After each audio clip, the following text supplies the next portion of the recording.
saudara-saudara yang terkasih dalam Tuhan Yesus, selamat hari Minggu, selamat menikmati berkat Tuhan.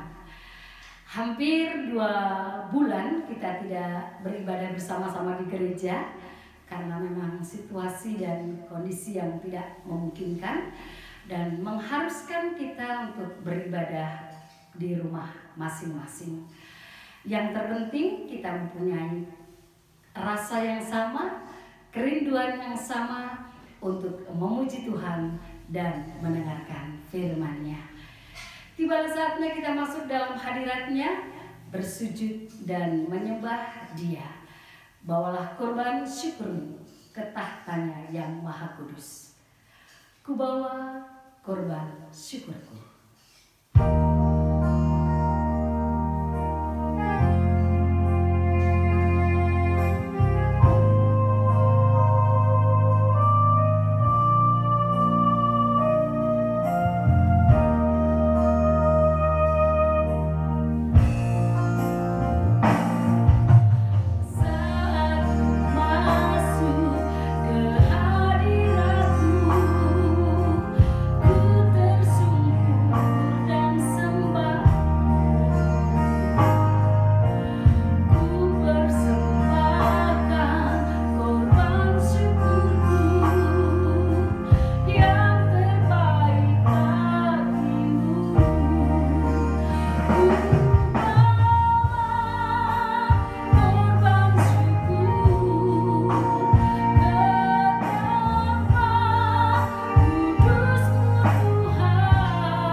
Bapa di surga, Bapa yang baik, Bapa yang maha kasih, Bapa yang mengasihi kita.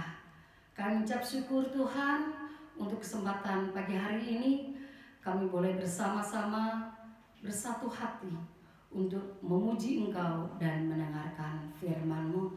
Terima kasih ya Bapa, ampuni kami pribadi lepas pribadi ya Bapa, sehingga kami layak datang padamu.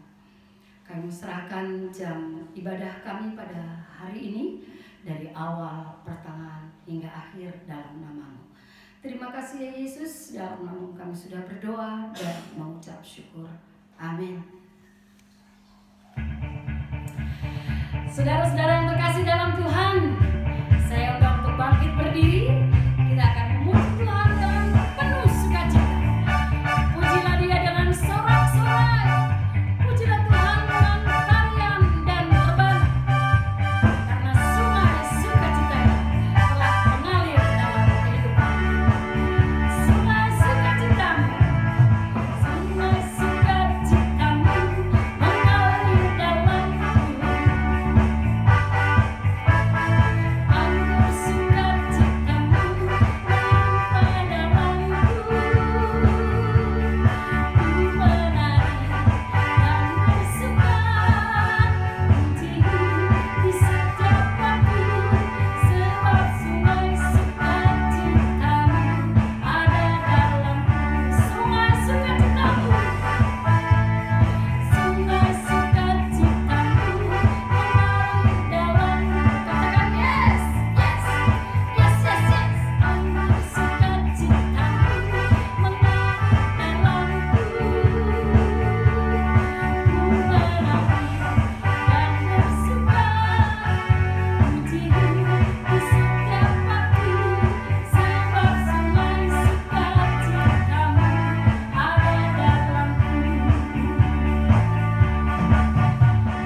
dan tibalah saatnya kita akan mendengarkan pujian dari perwakilan Komisi Perempuan Bukit Hermon yang merupakan juara 2 Lomba Menyanyi Solo se-PGMI 1 dalam rangka Paskah 2020.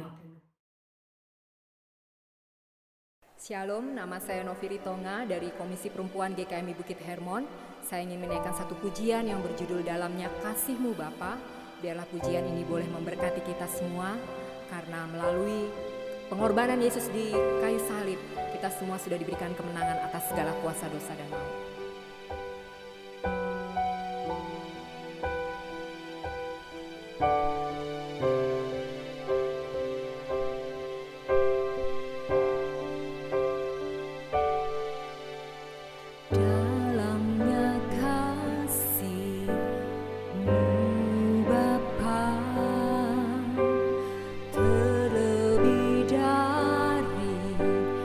Segalanya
yang sudah menyandang juara umum dalam lomba ini, juara 1 untuk menyanyi duet, juara 2 menyanyi solo, dan juara 1 stand up komedi.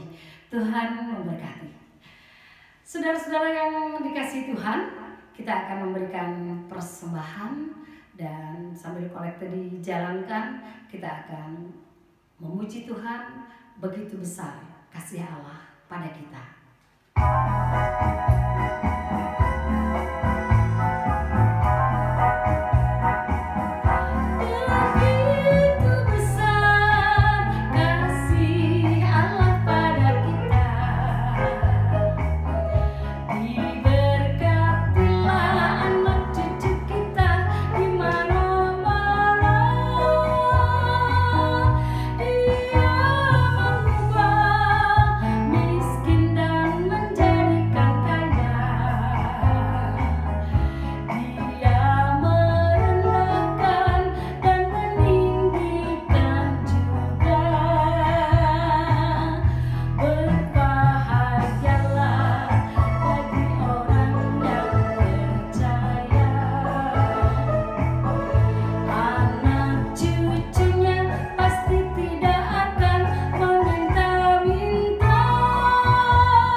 Syukur untuk tangan-tangan yang sudah terulur ya Bapa, untuk memberikan persembahan yang terbaik ke hadapan-Mu.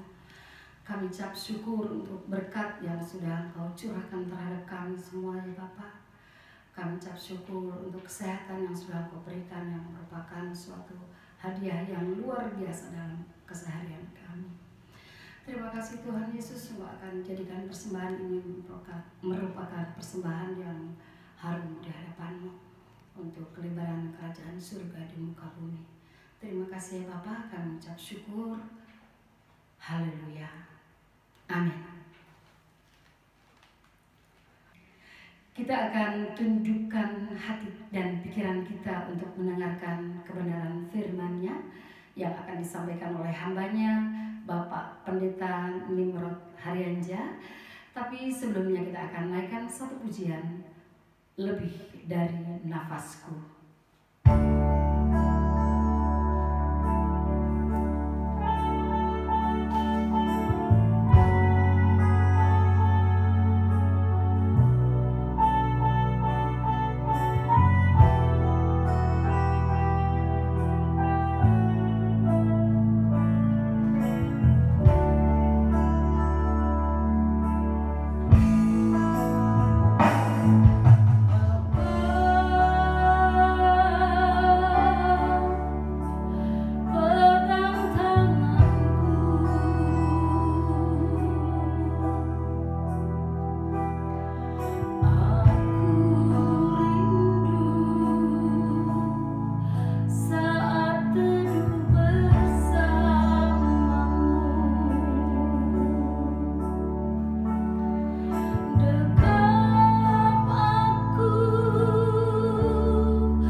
Shalom saudara-saudara sekalian.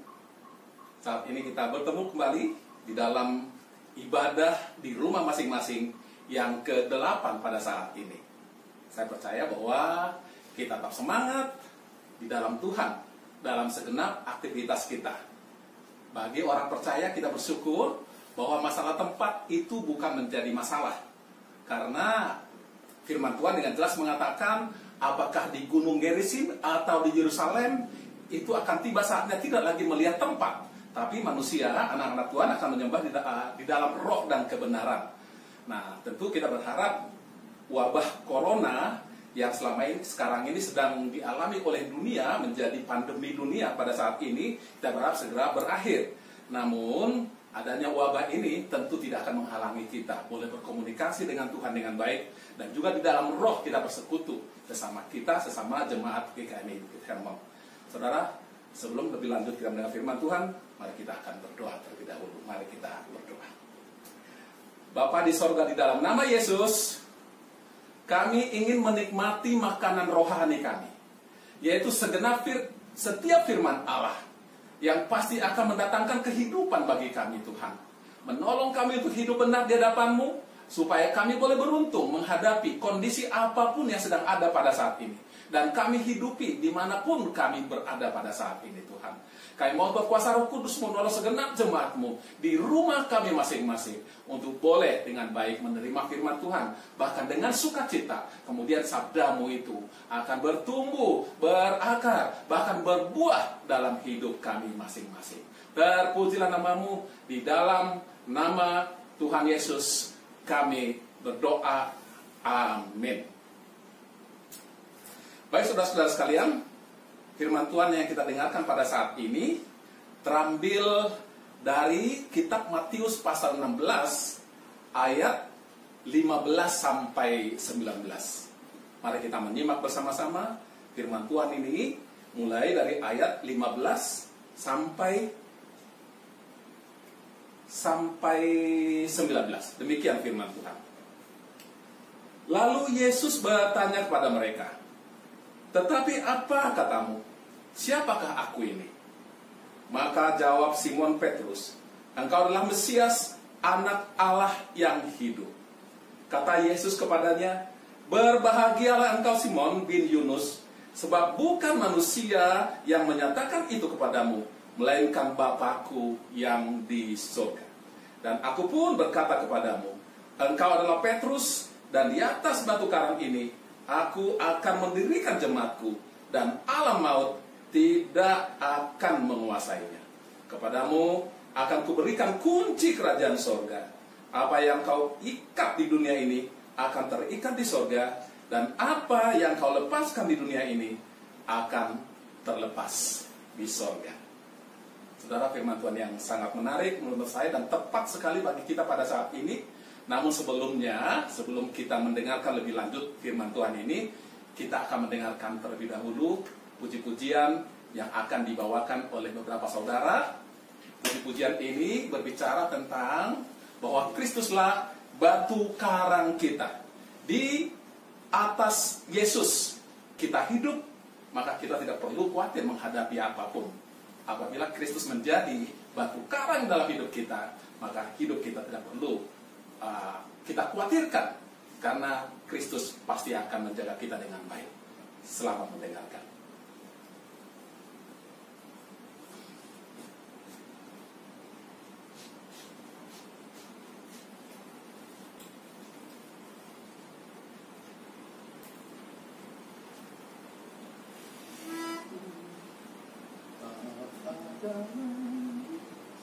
Satu, dua.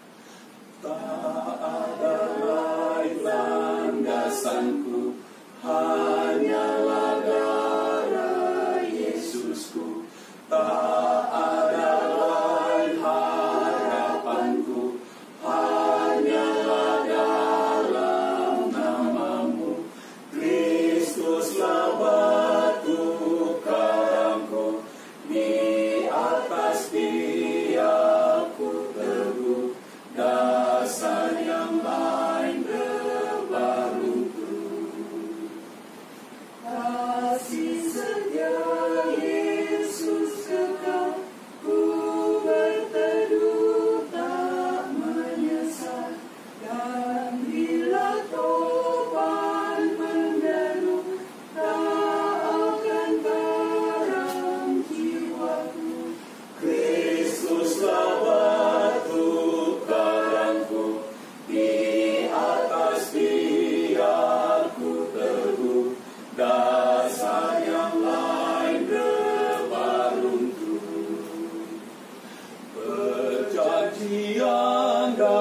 darahmu menjadi dasar hidupku.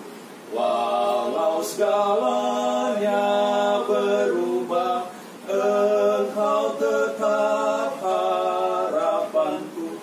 Kristuslah batu karangku, di atas Dia ku teguh, dasar yang lain berbaruntu. Bila api menderu, ku hadir di hadapanmu.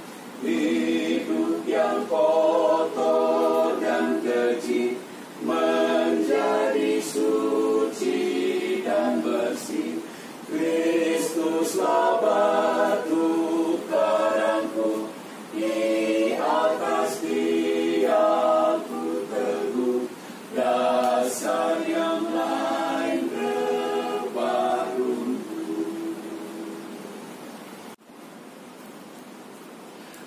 Terima kasih pada beberapa saudara tadi yang telah menyanyikan puji-pujian ya, yang saya percaya akan semakin menguatkan firman Tuhan yang kita dengarkan barusan dari puji-pujian Yohanes 1 nomor 130. Kristus adalah batu karangku, di atas Dia aku tidak takut. Artinya bersama-sama dengan Tuhan Yesus kita tidak perlu khawatir untuk apapun. Di dalam Dia kita bisa berjalan dengan teguh. Demikian tadi kita juga sudah membacakan firman Tuhan, saudara-saudara sekalian, berbicara terhadap suatu pernyataan di mana Yesus berkata kepada Petrus, engkau adalah Petrus, dan di atas batu karang ini aku akan mendirikan jemaatku, dan alam maut tidak akan menguasainya. Saudara, firman Tuhan ini mengilhami, saya yakin mengilhami lagu yang tadi ya beberapa orang saudara telah menyanyikannya. Namun sebelumnya kita akan melihat di atasnya apa yang terjadi, sehingga ada suatu janji daripada Tuhan kepada Petrus bahwa engkau adalah Petrus, dan di atas batu karang ini aku akan mendirikan jemaatku, dan alam maut tidak akan menguasainya. Tentu ini juga menggambarkan umat Tuhan di kemudian hari. Diharapkan umat Tuhan juga akan menjadi Petrus-Petrus pada masa kini, sehingga Petrus-Petrus masa kini ini ya, bangunan jemaat Tuhan dia bangun di atas Petrus, yaitu Petra, yaitu atau Kefas, yaitu batu karang. Sehingga di atas Dia kita nggak perlu takut untuk apapun, bahkan alam maut tidak menguasainya. Namun mari kita lihat di awal apa yang terjadi. Bagian firman Tuhan yang kita dengarkan barusan adalah ya, yang sudah kita bacakan barusan, diawali dengan ayat 15, ketika Yesus bertanya kepada mereka, tetapi apa katamu, siapakah aku ini? Siapakah aku ini? Ini sebenarnya adalah pertanyaan kedua, saudara. Sebenarnya ada pertanyaan pertama. Menurut orang banyak, siapakah anak manusia itu? Siapakah Tuhan Yesus itu? Di ayat 13 dikatakan seperti itu. Nah saudara, ternyata menurut orang banyak, Yesus itu adalah berbagai macam penilaian mereka. Siapakah Yesus? Ada yang mengatakan bahwa Yesus itulah Yohanes Pembaptis.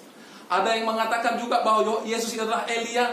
Ada juga yang mengatakan bahwa Yesus adalah Yeremia. Bahkan ada juga yang mengatakan bahwa Yesus adalah salah seorang nabi, saudara. Salah seorang nabi. Tapi apa katamu, kata Tuhan Yesus di ayat ke-15. Nah, Petrus yang paling reaktif, yang seringkali menjadi juru bicara daripada murid itu, langsung dengan cepat, dengan sigap dia berkata, engkau adalah Mesias, anak Allah yang hidup. Engkau adalah Mesias, anak Allah yang hidup, yang dikatakan di dalam ayat 16. Saudara, ketika itu, setelah itu apa kata Tuhan Yesus? Berbahagialah engkau Simon bin Yunus, sebab bukan manusia yang menyatakan itu kepadamu, melainkan Bapakku yang di sorga. Artinya, jawaban Simon Petrus ini berkenan di dalam hati Tuhan Yesus. Menurut Tuhan Yesus itu adalah jawaban yang benar, bahwa Yesus adalah Mesias, anak Allah yang hidup. Jawaban yang berbeda dengan pandangan orang pada umumnya. Orang pada umumnya berkata bahwa dia adalah Yohanes Pembaptis. Ada yang mengatakan dia adalah Elia. Ada juga mengatakan dia adalah Yeremia. Bahkan ada juga yang mengatakan dia adalah seorang daripada para nabi. Saudara, sampai saat ini itu kan masih terjadi, ya. Banyak orang yang menilai Yesus berbagai macam penilaian. Ada manusia biasa saja dan lain sebagainya. Ada juga yang mengatakan bahwa Yesus itu adalah hanya sekedar nabi. Ya, ternyata itu adalah lagu lama.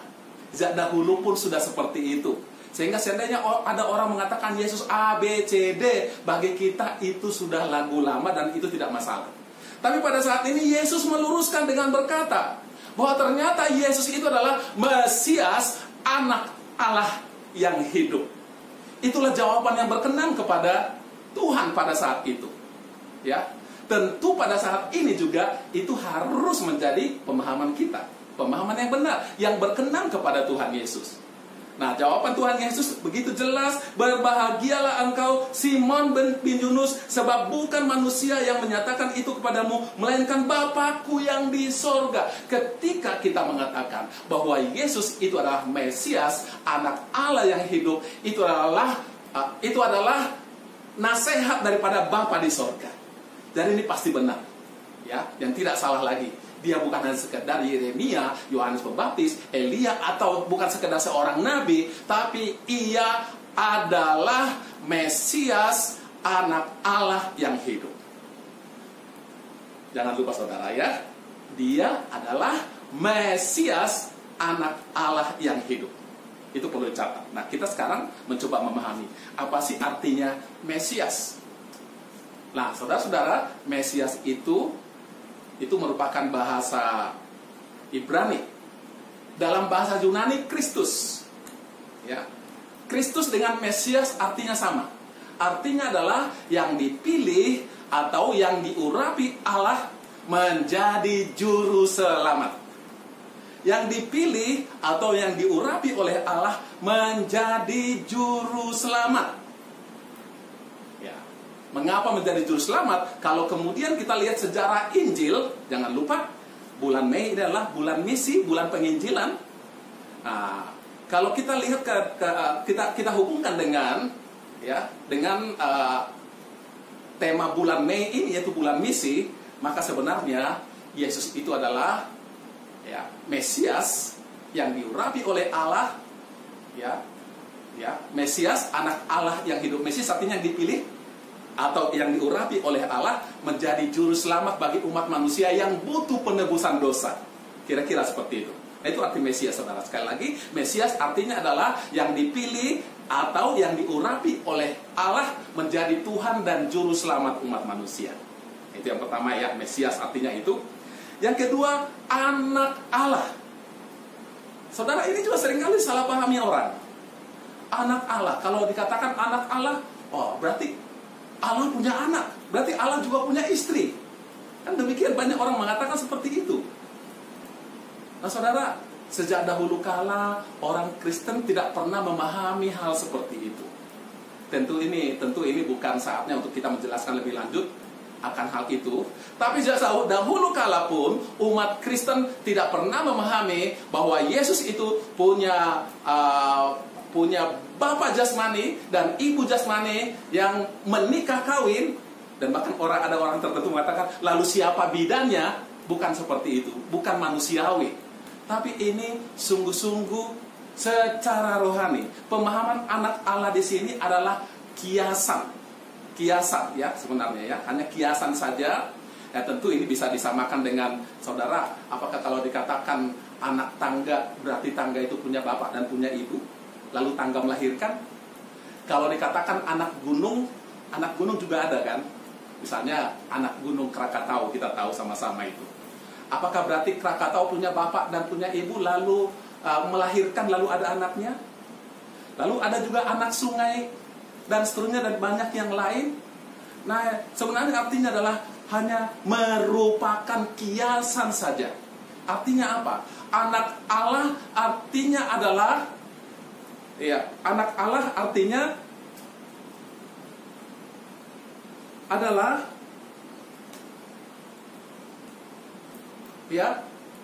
dikatakan dia sebagai anak Allah karena dialah yang secara sempurna menyatakan kasih dan kesucian ilahi untuk dunia. Dialah yang secara sempurna, saya ulangi, Kenapa dikatakan dia anak Allah? Karena dia adalah Allah yang menjelma menjadi manusia. Jangan lupa Yohanes 1 ayat 14 ya. Allah yang menjelma menjadi manusia, yang menyatakan kasih dan kesucian Allah secara sempurna. Ya, secara sempurna karena apa? Karena bisa bergaul 100% dengan manusia dan mengerti persis apa maksud Allah melalui dirinya. Dalam kondisi inilah maka Yesus dikatakan sebagai anak Allah. Artinya orang yang orang yang adalah manusia yang oleh Allah mempunyai tugas untuk menyampaikan kasih dan kesucian Allah 100% kepada manusia. Nah, kalau 100% berarti dia ada Allah sendiri juga. Kira-kira demikian, saudara. Jadi, nah, yang Yesus berkenan, yang Bapa di sorga juga berkenan, kalau kita mengenal Yesus, maka kita harus mengenal dia sebagai Mesias, anak Allah yang hidup.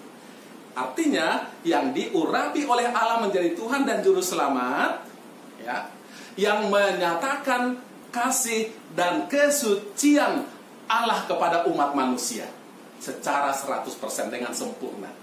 Nah, jadi Mesias sudah jelas, anak Allah sudah jelas. Dalam pengertian seperti itulah kita memahami Yesus yang sesungguhnya pada saat ini. Dia adalah Mesias yang dipilih, yang diurapi oleh Allah menjadi Tuhan dan Juru Selamat, ya, untuk menyatakan kasih dan kesucian Allah bagi umat manusia. Nah, itulah kira-kira pernyataan daripada Petrus tadi yang diperkenan oleh Bapa di sorga.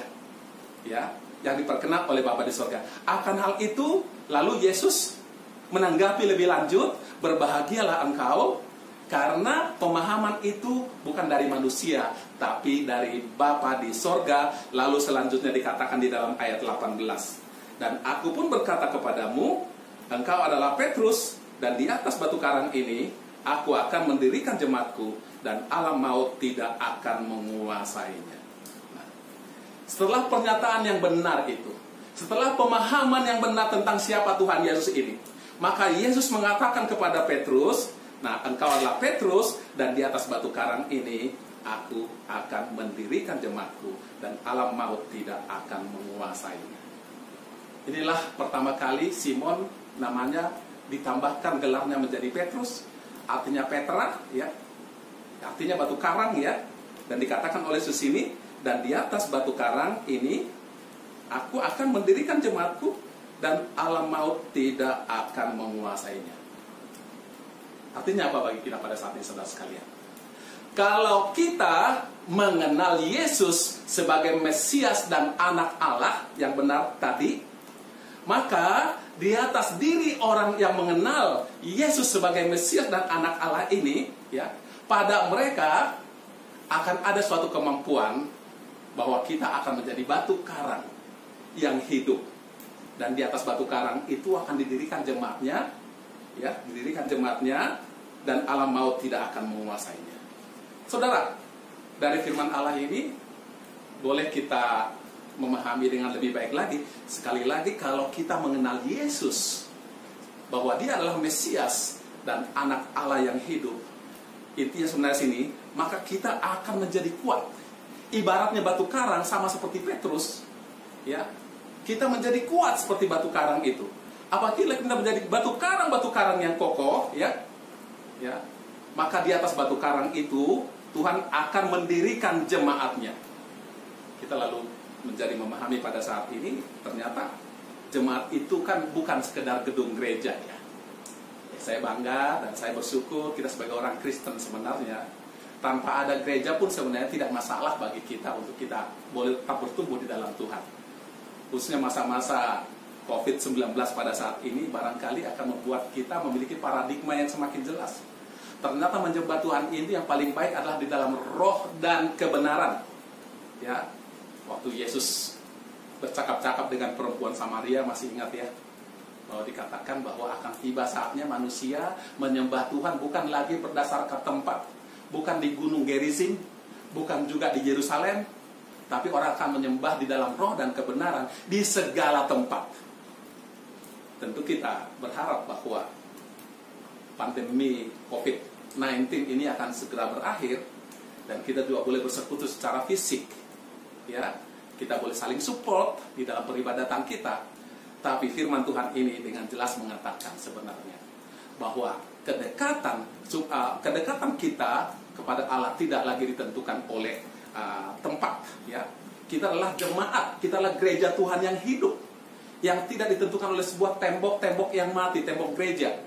Bukan berarti tembok gereja tidak perlu untuk semakin membangun iman kebersamaan kita. Itu penting sekali, pengajaran semakin baik. Tapi dalam kondisi pada saat ini, di mana hal itu tidak mungkin, kiranya tidak akan mengurangi kenyamanan kita di dalam beribadah kepada Allah. Karena ada suatu prinsip firman Allah sudah kita dengarkan tadi, akan tiba saatnya manusia menyembah Allah bukan lagi ditentukan oleh tempat, ya, tapi juga dalam roh dan kebenaran. Roh dan kebenaran. Roh kita terangkat kepada Allah dan kebenaran ada di sana. Sehingga ketika kita beribadah di rumah pun jangan lupa dengan sikap yang benar juga. Ya, roh kita dan kebenaran dengan benar juga kita menghadap Allah. Ya, dengan benar. Jadi jangan ada kecenderungan kalau rumah kita maka kita tidak perlu pakaian yang bersih dan rapi.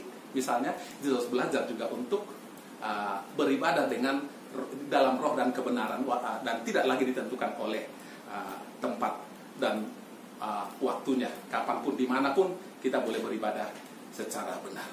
Nah, saudara-saudara, pada akhirnya dari firman Tuhan ini, walaupun singkat, saya berharap sungguh-sungguh akan memberkati kita dengan lebih kuat lagi, ya, lebih dalam lagi, dan kita tetap survive dalam kondisi apapun yang terjadi. Nah, pemahaman kita dari firman Allah ini menjadi jelas. Ketika kita mengenal Yesus itu sebagai Mesias dan anak Allah, maka kita menjadi batu karang yang hidup, ya. Dan di atas batu karanglah Tuhan, batu karang ini yaitu kita semua, Tuhan akan mendirikan jemaatnya dan alam maut tidak menguasainya. Saya sangat diberkati waktu saya mempersiapkan firman Allah ini, saya sangat diberkati oleh firman Allah ini, ya. Kalau alam maut pun tidak menguasainya, apalagi sekedar COVID-19 saat ini. Dan berbagai masalah-masalah yang lain saya yakin tidak akan menguasai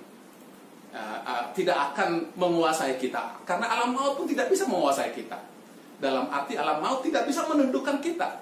Karena sebagai Yesus sudah mengalahkan anak maut. Sebagai anak-anak Allah, maka kita pun bisa menundukkan itu. Karena dalam Tuhan Yesus kita memiliki hidup yang kekal. Dan jangan lupa, itu bagian orang Kristen, ya.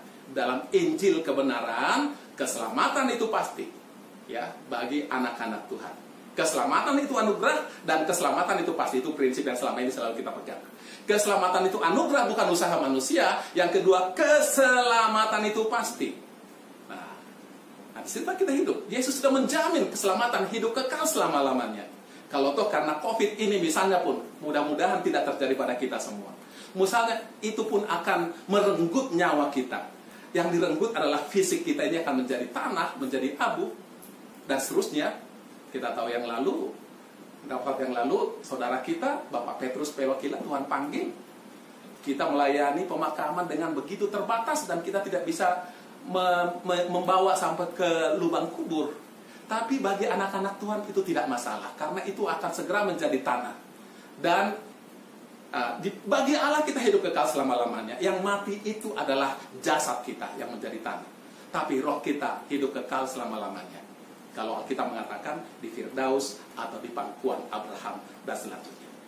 Saudara, tidak ada yang bisa memisahkan kita dari kasih Allah di dalam Kristus Yesus. Tidak ada apapun itu. Ketika kita mengenal Yesus secara benar, maka tidak ada yang perlu kita khawatirkan dalam hidup kita ini.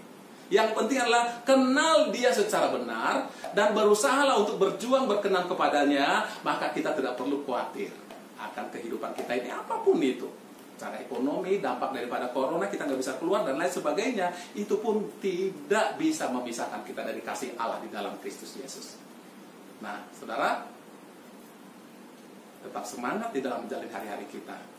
Beribadah secara baik, kenal Yesus secara dengan lebih baik lagi, dan nikmati hidup kebersamaan dengan Yesus. Maka kita boleh semakin kuat dan semakin survive dalam keadaan apapun yang sedang melanda dunia pada saat ini. Tuhan Yesus memberkati kita sekalian. Amin. Mari kita berdoa.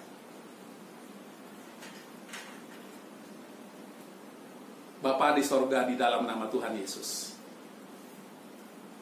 hamba-Mu sudah menyampaikan sabda-Mu dengan segala keterbatasannya. Tapi kuat-kuat Roh Kudus akan menerjemahkan dengan lebih tepat lagi, dengan lebih baik lagi kepada kami semua, supaya kami boleh bertumbuh secara sehat dan baik di dalam nama Tuhan Yesus. Sebenarnya bagian kami saat ini adalah ketika kami harus mengenal Yesus sebagai Mesias, anak Allah yang hidup. Artinya adalah yang dipilih dan diurapi oleh Allah menjadi Tuhan dan Juru Selamat manusia, yang secara sempurna menyatakan kasih dan kesuciannya bagi umat manusia. Dalam statusnya sebagai anak Allah, secara sempurna menyatakan kasih dan kesucian Allah bagi manusia. Dalam statusnya sebagai Mesias, kami mengamini bahwa Dia adalah yang dipilih dan diurapi oleh Allah menjadi Tuhan dan Juru Selamat bagi kami semuanya. Ketika kami memahami itu dengan baik, maka kami boleh berbahagia, karena pemahaman itu berasal daripada Allah Bapa kami di sorga. Dan bagi orang tersebut, bagi kami semuanya yang memahami secara baik siapa Tuhan Yesus itu, maka kami tidak perlu khawatir bahkan terhadap alam maut sekalipun. Apalagi pada saat ini hanya sekedar virus corona, kami tidak perlu memiliki ketakutan yang berlebihan. Kami boleh waspada juga menjalani hari-hari kami secara baik. Namun pada akhirnya kami bergantung kepada Allah kami dalam Tuhan Yesus. Kembali kepada firman Allah tadi, kami tidak perlu khawatir akan hal itu, bahkan kepada alam maut sekalipun. Bapa di sorga, pada kesempatan ini pun kami tetap berdoa buat jemaat-Mu seluruhnya GKMI Bukit Hermon. Kami berdoa untuk keluarga besar yang tinggalkan oleh almarhum Petrus Pelokila. Beberapa waktu yang lalu Tuhan panggil ke sisi-Mu di musim-musim corona pada saat ini. Dan kami begitu terbatas untuk melayani beliau, baik di rumah sakit maupun di pemakaman. Tapi Tuhan, kami bersyukur karena kami memiliki iman yang benar bahwa protokol pemakaman tidak mempengaruhi keselamatan kami sebagai anak-anak Allah. Ketika kami hiduplah, hidup kami ini ditentukan berkenan atau tidak kepada Allah. Dan ketika kami hidup, ketika almarhum Pak Petrus Pelokila hidup, dia sudah mengakui Yesus sebagai satu-satunya Tuhan dan Juru Selamatnya yang hidup. Dan kami percaya Tuhan taruh di tempat yang layak baginya sesuai dengan iman kepercayaannya. Dan iman kepercayaan kami adalah bahwa keselamatan itu pemberian Allah dan keselamatan itu pasti. Kiranya Tuhan tolong Ibu Neni atau Ibu Petrus Pelokila yang Tuhan yang ditinggal oleh suaminya. Hibur dia senantiasa. Izinkan iman dia tetap bertumbuh tanpa Bapak Petrus juga.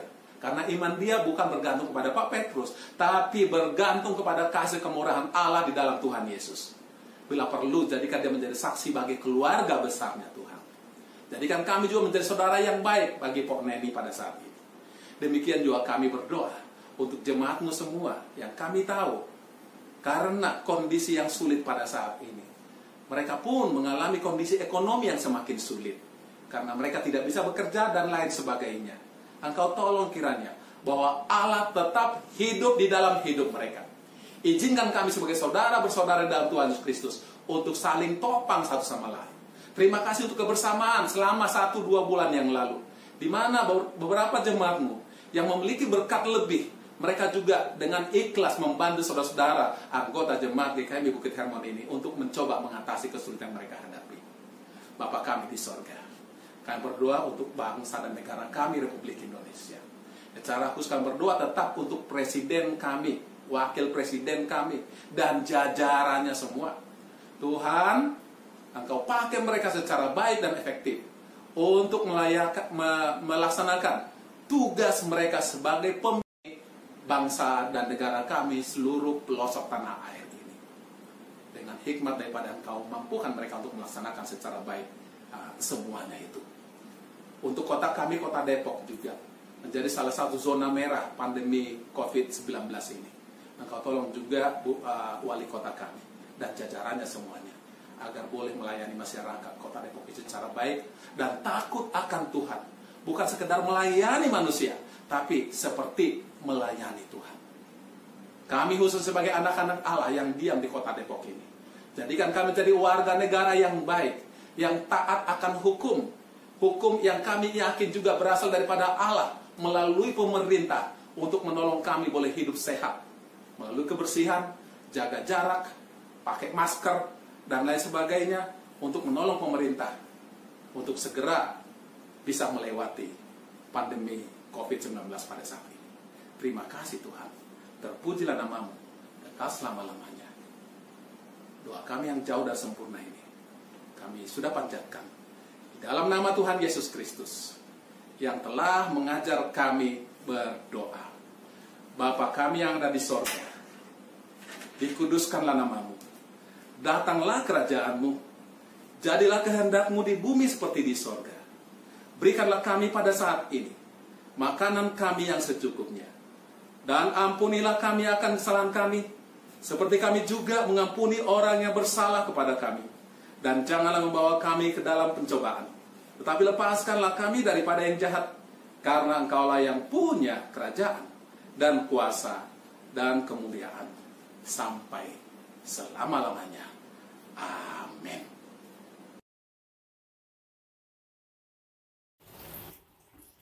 Halo, selamat malam. Berjumpa kembali dengan saya Ati dari GKMI Bukit Hermon. Paskah, satu kata berjuta makna. Ada yang memaknai Paskah itu lewat dari maut. Ada juga yang memaknai kalau akan menguras isi dompet. Contohnya, saya diajak jalan-jalan suami ke mall. Ada toko baju, saya masuklah ke situ. Saya cobain bajunya. Suami saya bilang, "Paskah, Bun?" Saya bilang, "Pas ya." Nah, disitulah mulai isi dompet suami terkuras. Dalam seminggu ada istilah Paskah. Minggu pertama adalah Minggu Palem. Kenapa disebut Palem? Karena saat itu nggak ada daun pisang. Daun pisangnya dibawa Bu Priscilla buat bikin pepes. Lalu ada Rabu Abu. Saat itu nggak ada abu gosok. Abu gosoknya dipakai Bu Angel buat nyuci piring. Lalu ada Kamis Putih. Kenapa nggak Kamis Merah? Kalau Kamis Merah, namanya bukan Kamis Putih dong. Lalu ada Jumat Agung. Nah, disitulah temenku pada hari itu lahir di hari Jumat. Namanya Agung. Ngomong-ngomong Paskah, Koper Bukit Hermon lagi bikin seragam. Nah, saya kebagian. Saya harus jahit seragam itu. Saya nggak punya langganan. Saya tanya sama suami, "Ya, ada langganan nggak tukang jahit?" Suamiku bilang, "Ada, Bun. Di sana, di Pasar Ibu. Di sana ada Amang Panjaitan. Di sebelah Huta Barat," katanya. Kalau jahit di sana, dia bilang, katanya hanya napi 70, nggak nyampe Pangaribuan. Lalu dia bilang, terus pulangnya nanti kalau mau lebih dekat lewat Tambunan Batubara. Terus masuklah di situ, ada jalanan Manurung. Terus. Nah, hati-hati. Ada jalanan Mananjak. Terus di situ ada, hati-hati, ada tobing-tobing. Ada pohon-pohon juga. Lalu hati-hati. Ada gang, nenggolan-nenggolan di sana. Di situ juga banyak si Raja Guguk dan juga si Naga. Biasanya mereka tuh pada merayakan Paskah. Nah, ibu-ibu itu tadi suamiku ngasih tahu. Nah, ibu-ibu, karena saya sudah siap mau ke tukang jahit, mau ke Amang Panjaitan, saya pakai topi ini, saya pakai kacamata, saya pakai masker. Karena apa? Karena lagi musim corona, kita harus jaga diri. Selamat Paskah ibu-ibu, Tuhan Yesus memberkati. Baik, saudara-saudara sekalian, kita sudah sampai di penghujung ibadah kita pada saat ini.